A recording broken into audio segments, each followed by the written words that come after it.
to YouTube Live there. I think that's all good. Let me bring this up on my phone so I can see what's going on. Oh, there I am. Cool. All right, that's working nicely. I look a bit disheveled, but that's okay. That happens. And cool, that's on there. Fantastic. Okay, good. And we've already got some people on YouTube Live. Hello, YouTube Live people. So let's, just before we do that, I'm just going to answer a few questions in the chat before we begin. Jay, can I use a pencil on all of the tests? They will give you a pen or a pencil. I believe they give you a pencil. You cannot bring your own pencils or highlighters or anything. Jay, in speaking part A, okay, there's just speaking in both. So in the current speaking, if I write sentences in the preparation time, do I lose marks? No, but you shouldn't be writing sentences because none of this should be rehearsed. It should be spontaneous speech. Mabruka, in reading part B, each question needs how much time? About 2 minutes? Yeah, about 2 minutes is what it equals, okay? All right. Okay, the numbers are cranking up there on YouTube Live.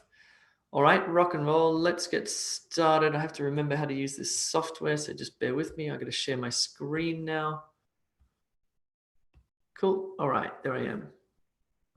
I think we can begin. Hello, everybody. My name is Jay. I'm one of the expert OET teachers here at E2 Language, which is a 100% online platform for English language test preparation. So if you're taking your OET, PT, IELTS, or TOEFL, you know exactly where to go. Now, the OET test, as you probably are well aware, is changing. In fact, this test in August is the final 1.0 test. It will then change to 2.0, and there are some quite significant changes happening, especially in the reading and listening subtests. So E2 Language will be launching their OET 2.0 course on August the 13th. You can sign up now with our current course, and as soon as August the 13th happens, the day after the final 1.0 test, we'll transfer you across to our 2.0 course. So it's all good. So you'll be well prepared. We're working very hard on this new course, and hence I haven't had a shave and my hairs are going gray. So that's just the way it is. So August the 13th is the launch date. So put that in your calendar. In the meantime, if you're curious about OET 2.0, you can head over to the occupationalenglishtest.org, the official website. And if you hover over the prepare button and hover over the from September 2018, you'll see a little Start for Success package. You can sign up there if you like. That is actually created by E2 Language and delivered on the official OET platform. So that will give you a bit of a taster. It will provide you with some overview lessons, some methodology lessons, and one free practice test. So if you're curious about OET 2.0, go and check that out. Cool. All right. What we're going to do today is talk about OET Reading 2.0. I'm going to give you a sort of broad and brief, but in-depth enough overview of what the new subtests are, what they look like, and what they require you to do. In my personal opinion, I think this is a big improvement on the old OET test. I like OET 2.0. I think it's much more straightforward, and I think it's doing a much better job of testing your language skills and not testing your test-taking skills.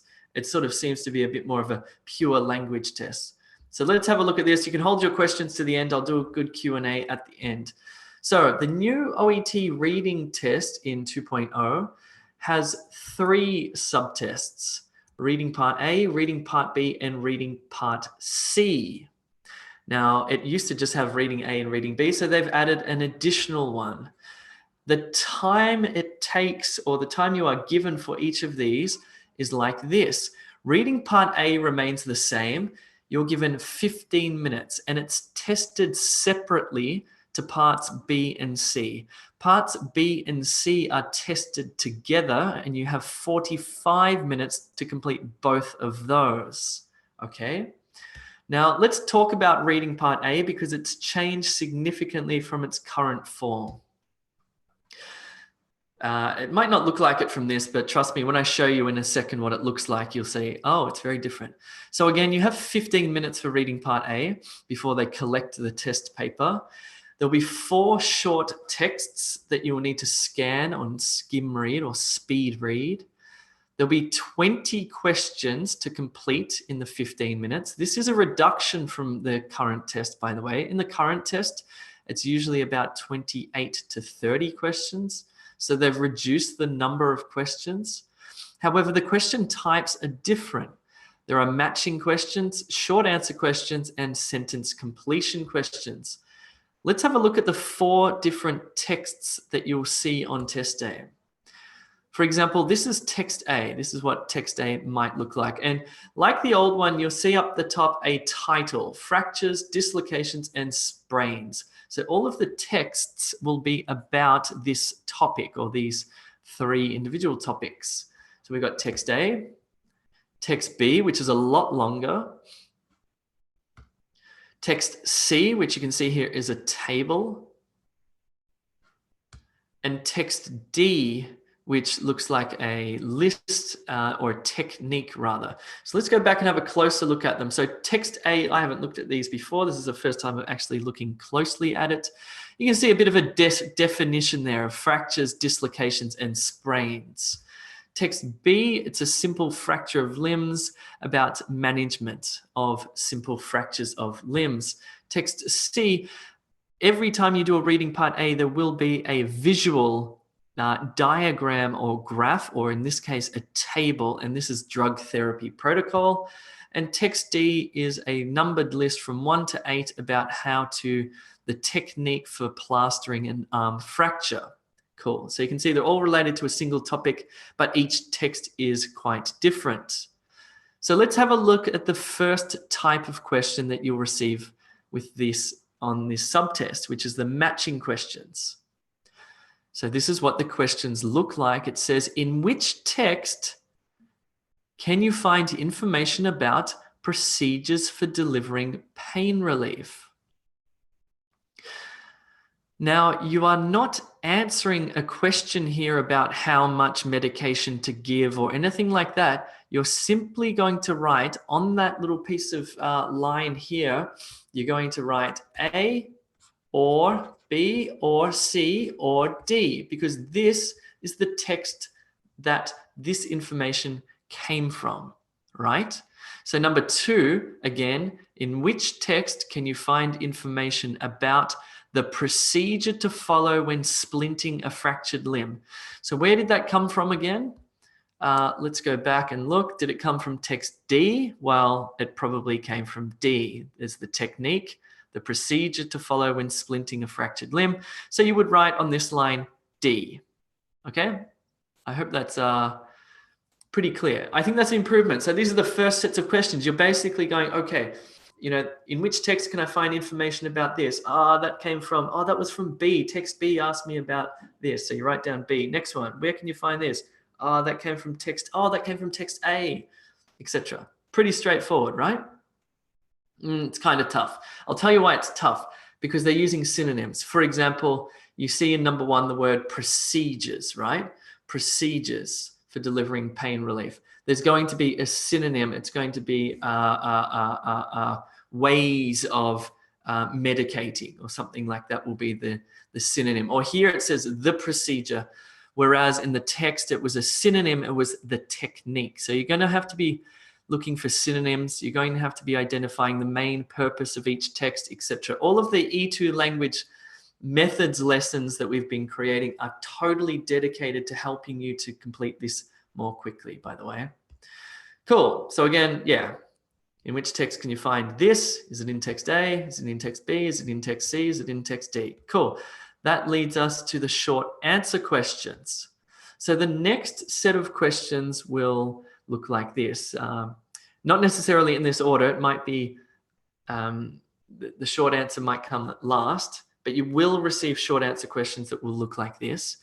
Let's look at number 8. It says, what should be used to elevate a patient's fractured leg?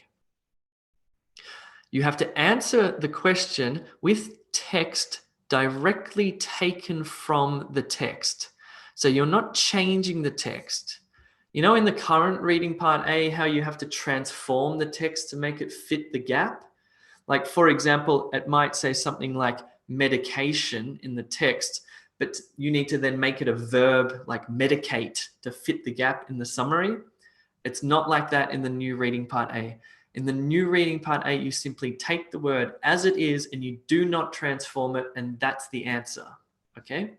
So for example, with number 8, there's going to be, this is going to ask you for a noun. What thing should be used to elevate a patient's fractured leg?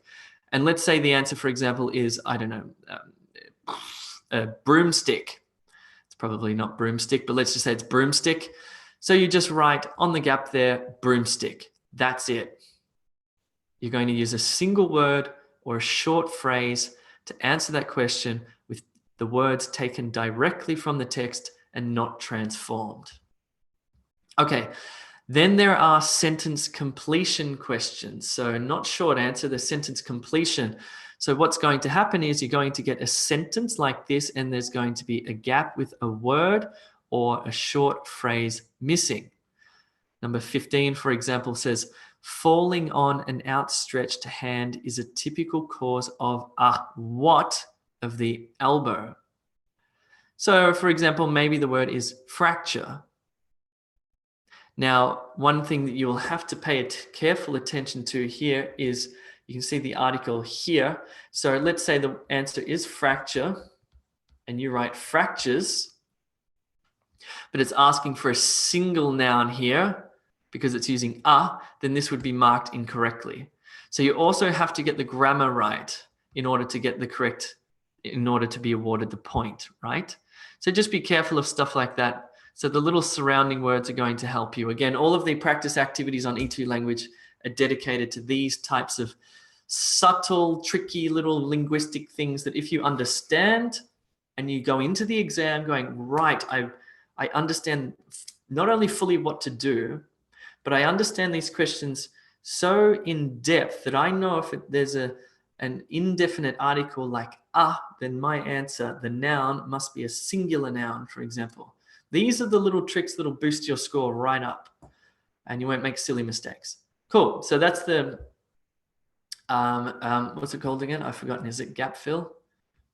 Sentence completion, sentence completion.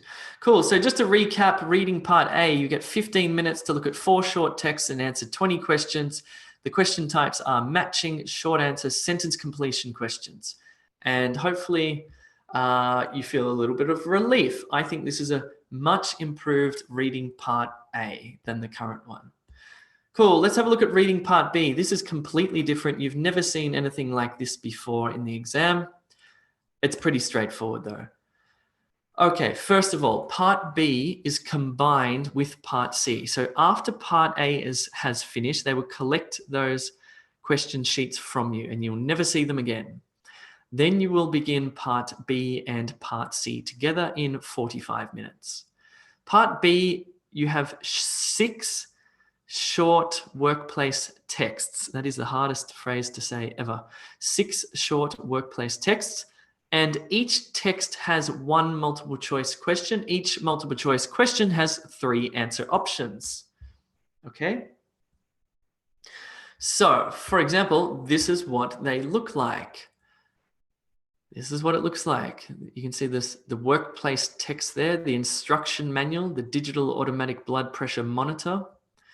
It's complicated. It's really complicated, the text within there.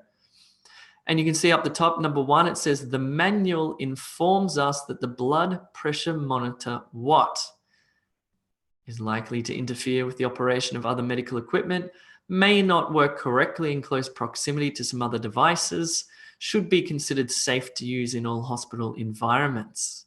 So you need to choose A, B, and C. Seems straightforward. This one is a genuine reading test though. Those texts This text here is dense and challenging and complicated, and the questions they ask you about it range from what's the main idea of this text to what's a single feature of this text to what's a tiny detail of this text. So you need to have the ability to read from, general to more specific to very specific, okay? But it's a very straightforward part of the test, reading part B. So you get 6 of those questions, and then you move on to reading part C, which again is combined within the 45 minutes with part B. But this time you're going to get 2 long, like 7 or 8 paragraphs, 6 to 8 paragraphs, I think, 2 long semi-academic medical texts. And again, they're quite dense and challenging. For each one, you'll get 14 multiple choice questions in total. I think you get 7 multiple choice questions per text. It may vary though. The first one you might get 6 and the next one you might get 8. Okay, but it's about 7. And each of these multiple choice questions has 4 answer options. So let's have a look first at what the texts look like. They look like this. They look like the current reading part B texts with the various paragraphs, except this time they do not say paragraph 1, paragraph 2, paragraph 3. So you'll have to do some counting. And what you'll also see here is that some of the words are highlighted or emboldened and underlined, by no means the be all and end all, because some of the questions ask you about vocabulary in context. And one of the questions might be, for example, in paragraph 3, what does the phrase by no means the be all and end all mean, right? Let's have a look at some of those multiple choice questions. This is what they look like. You can see the 4 answer options, A, B, C, and D. You can see the question prompt for number 7. It says in the first paragraph, the writer uses Eve Van Couter's words to do what? Which is a complete the sentence type of question. Number 8, what do we learn about sleep in the second paragraph? Which again is asking you about more precise detail, and it's a question, not a sentence completion. So you'll have to choose one of these. There is no negative marking, so guess. If you don't know the answer, just guess and move on. Cool. That, my friends, is the end of the overview of the new reading part B test. That's it. It's pretty straightforward. I like it. I think reading part A is not necessarily easier. It's because it's still 15 minutes, it's still intense, but it's much more sensible, I don't know, straightforward. I think it'll apply more to your professional practice, like your ability to read between texts and to locate information very quickly. I think reading part B is a genuine test of something that you will do in the workplace. You'll get sent an email, for example, and it'll say, you'll need to define or pick out a part of it or fully understand it, basically. And reading part C is, again, a test of sort of reading more of those semi-academic journal articles or medical updates or whatever it is. So that's it. So our E2 Language OET course, as I said, will be ready on August the 13th. So you can start signing up now if you like. We'll just automatically transfer you on that date. It's up to you. Cool bananas. Let's do some Q&A now. I'll stop sharing my screen and answer some of your questions.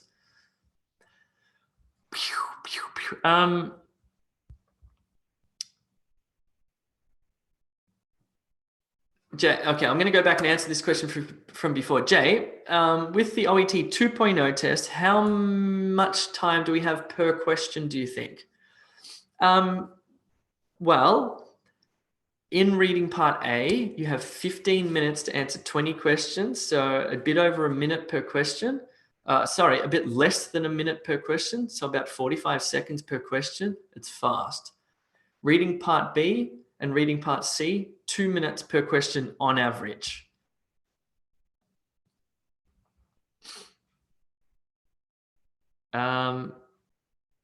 Jay, do you know how many questions we need to answer correctly in order to get the equivalent of an OET-B? I don't, unfortunately, I don't. Jasmine, Jay, hi, I'm an ET language student already. Jasmine, you can email help, go to help.e2language.com and ask that question. What is the validity of the OET exam? Like how many years? I don't know. You'll have to ask your professional organization. So in Australia, it's called APRA for the nursing organization. I don't know how long the OET exam stays valid for. So please find out from your head umbrella organization. Jay, in the speaking exam, can I ask the staff for clarifying some pronunciation? Yes. So in the speaking exam, you have 2 to 3 minutes to prepare, in which time you can ask questions to the interlocutor, the person you're speaking to. Questions like, hey, excuse me, how do I pronounce this word? And they'll tell you, or excuse me, what should I call you in this exam? And I'll say, you can call me Mr. Smith, something like that. I think it's easier than the old one. I should choose this one instead of the August test. Possibly. I tell you, possibly. I don't know. I guess it'll be interesting to see what happens with the data with the first lot of people being tested, whether more people pass the reading. I can tell you that the speaking has become a bit more challenging for OET 2.0 because there's added criteria. If you haven't seen our video on that, you'll have to watch that up here. Because they've introduced new ways that the examiners grade you called clinical communication skills, which is basically bedside manner, which is good. I mean, again, it's really good professional development. And listening, I think, has become a little bit harder. Well, not harder. I don't know. We'll see.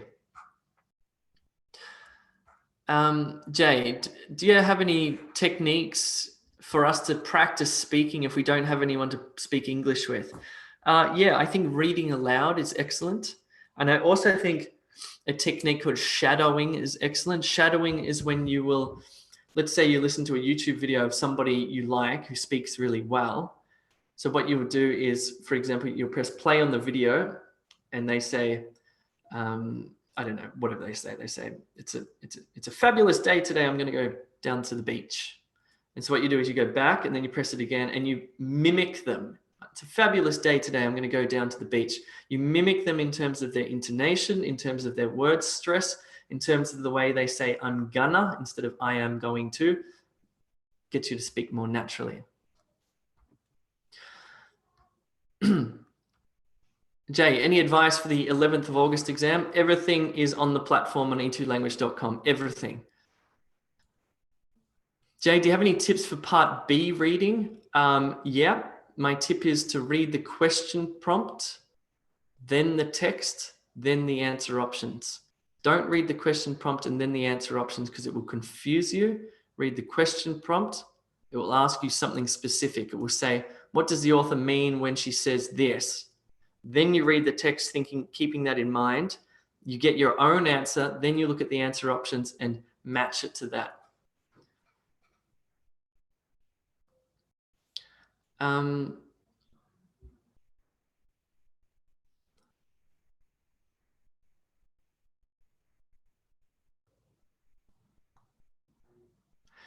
Jay, in reading part A, do we have to, does the 15 minutes include filling out our name and date and stuff? No, that'll be separate. Jay, in the writing test, can I write notes on the case notes during the 5 minutes of reading time? No, unfortunately not.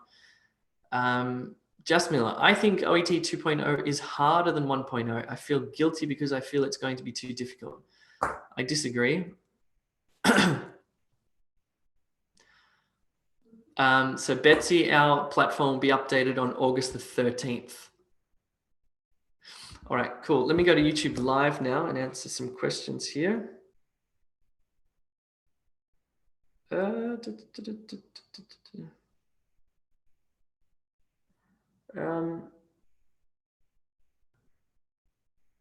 Jay, in the reading test, can we underline questions, keywords in the questions and text? Yes, you can, totally.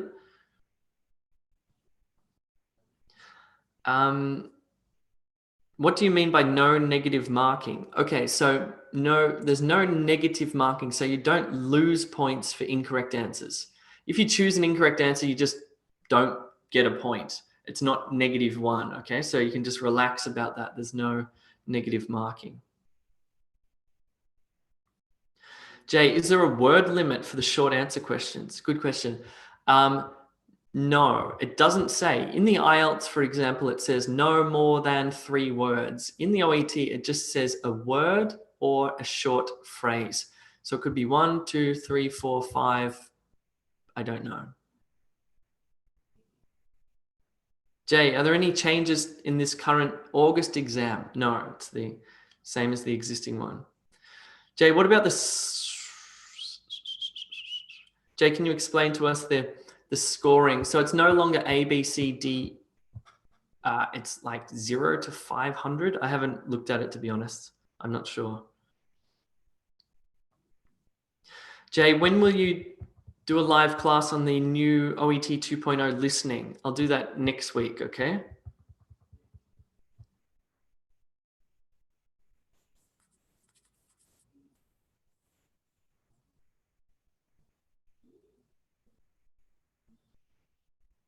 Jay, in the reading subtest, can we apply our medical knowledge?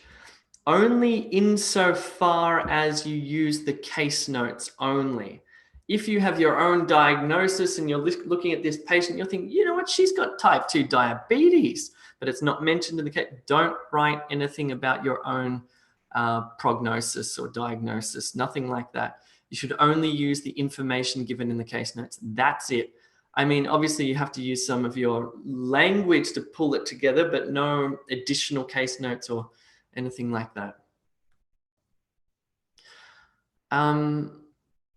Rajeshwari, Jay, how can I get the update class for reading and writing? August the 13th. August the 13th, E2 Language launches their new course, okay? Cool, guys, I'm gonna leave it there because I'm gonna actually go and continue working on our OET 2.0 course. So if you do have any questions, you can go to help.e2language.com. That is help.e2language.com. If you want, you can go and sign up for free at e2language.com. And yes, we will certainly get you prepared for this new test. I feel like we know it really, really well. Yeah, cool. Thanks very much for coming, guys. Hope it was helpful. If you need any help, check out the website. Check out help.e2language.com. I'll see you soon. Yeah. Thanks very much. Bye.